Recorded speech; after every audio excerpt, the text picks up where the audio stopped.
Assalamualaikum warahmatullahi wabarakatuh dan salam sejahtera. Saya Shan Syafiq bin Sazali akan membentangkan simulasi pembentukan serpihan dalam fabrikasi cawak menggunakan kaedah unsur terhingga. Nombor matrik saya adalah A161364 dan ini adalah poster bagi projek ilmiah saya. Penyelia saya ialah Profesor IR Dr. Jaharah binti Abdul Ghani. Kita mulakan dengan abstrak. Jadi bagi abstrak, kajian ini dijalankan bagi mengetahui serpihan yang terhasil daripada proses fabrikasi cawak melalui kaedah larik dengan menggunakan mesin larik. Banyak kajian dijalankan menggunakan kaedah laser. Jadi proses larik dalam fabrikasi cawak ini kurang mendapat perhatian. Jadi disebabkan itu saya berhasrat untuk mengkaji fabrikasi cawak menggunakan proses larik. Dengan menggunakan teknik larik, fabrikasi cawak memerlukan mata, alat dan parameter yang sesuai bagi menghasilkan cawak pada permukaan. Kajian ini dijalankan dengan menggunakan kaedah unsur terhingga abakus untuk menganalisis data bagi fabrikasi cawak menggunakan proses larik. Jadi kajian ini adalah untuk menganalisis data daripada proses larik tersebut untuk menghasilkan fabrikasi cawak dengan menggunakan perisian abakus. Jadi tiada perlunya saya membuat proses dalam makmal cuma menggunakan perisian abakus.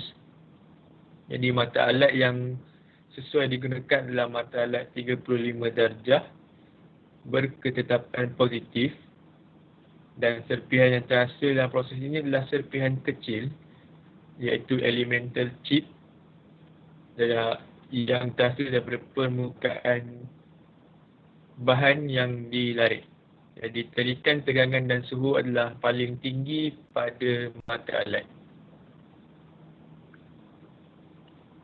Untuk pengenalan, serpihan dan fabrikasi dimple adalah satu teknik dalam mekanik pemotongan di atas permukaan logam.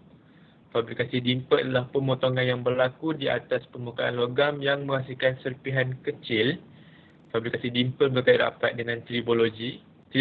Tribologi adalah satu cabang dalam bidang kejuruteraan mekanikal di mana ianya berkaitan dengan reka bentuk, geseran, hakisan dan pelinciran permukaan gerakan relatif.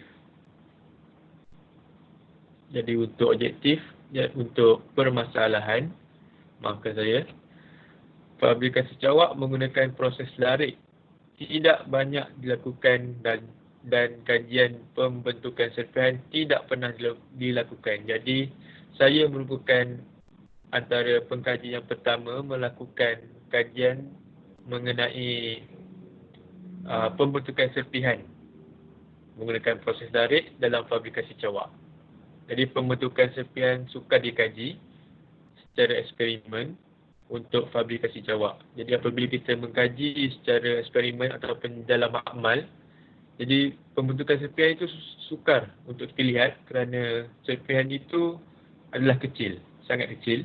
Jadi ianya sukar untuk dilihat. Jadi untuk objektif, saya mempunyai 3 objektif. Yang pertama, mengkaji parameter pemesinan yang mempengaruhi pembentukan serpihan cawak dalam proses larik menggunakan kaedah unsur terhingga abakus. Yang kedua, mengkaji taburan tarikan, tegangan dan suhu dalam pembentukan serpihan tersebut. Dan yang ketiga, menentukan keadaan simulasi optimum untuk pembentukan serpihan. Jadi kita beralih kepada metodologi.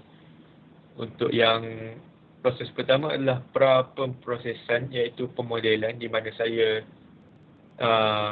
menggunakan inventor untuk menghasilkan mata alat yang sesuai bagi fabrikasi cawak dalam proses larik. Seterusnya, saya menganalisis tarikan tegangan dan suhu bagi proses lari tersebut. Dan yang ketiga adalah, dan metodologi yang terakhir adalah penentuan keadaan optimum bagi keadaan untuk melakukan proses lari untuk memfabrikasi cawak. Dan keputusan awal yang saya dapat, jadual tersebut adalah parameter yang sesuai bagi pemprosesan fabrikasi cawak menggunakan proses lari. Dan terdapat 2 tahap, iaitu tahap 1 dan tahap 2, dan mempunyai 7 faktor. Faktor tersebut berlainan mengikut tahap, tetapi hanya nose radius ataupun hujung mata alat saja, radius hujung mata alat saja yang kita gunakan sama, yang saya gunakan sama, iaitu 0.8 mm. Dan spesifikasi mata alat juga sama bagi kedua-dua tahap.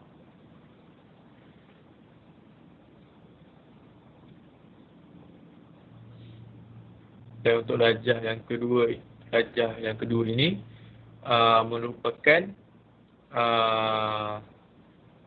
perisian abakus untuk menganalisis data bagi serpihan mata alat.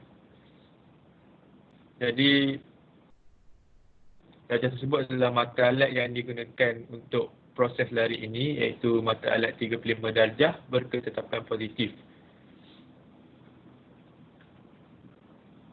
Analisis bagi telikan, tegangan dan suhu dilakukan menggunakan perisian kaedah unsur hingga abakus.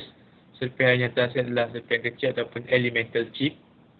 Pada permukaan alat, telikan, tegangan dan suhu adalah tinggi berbanding pada permukaan bahan yang dilarik, seperti yang saya katakan di abstrak tadi. Dan mata alat ini adalah, saya merujuk kepada spesifikasi mata alat Sumitomo yang berketetapan positif 35 darjah. Jadi untuk kesimpulan, fabrikasi cawak menggunakan proses lari boleh dilakukan. Simulasi menggunakan perisian abakus boleh tambah baik dengan melakukan proses ini di makmal untuk mendapat data yang lebih tepat. Jadi apabila kita sedang melakukan analisis data dalam abakus, untuk menghasilkan satu data yang lebih tepat, kita boleh bawa proses ini ke makmal untuk dianalisis dan untuk kita lihat secara realiti apa yang berlaku. Jadi itu sahaja daripada saya. Sekian, terima kasih.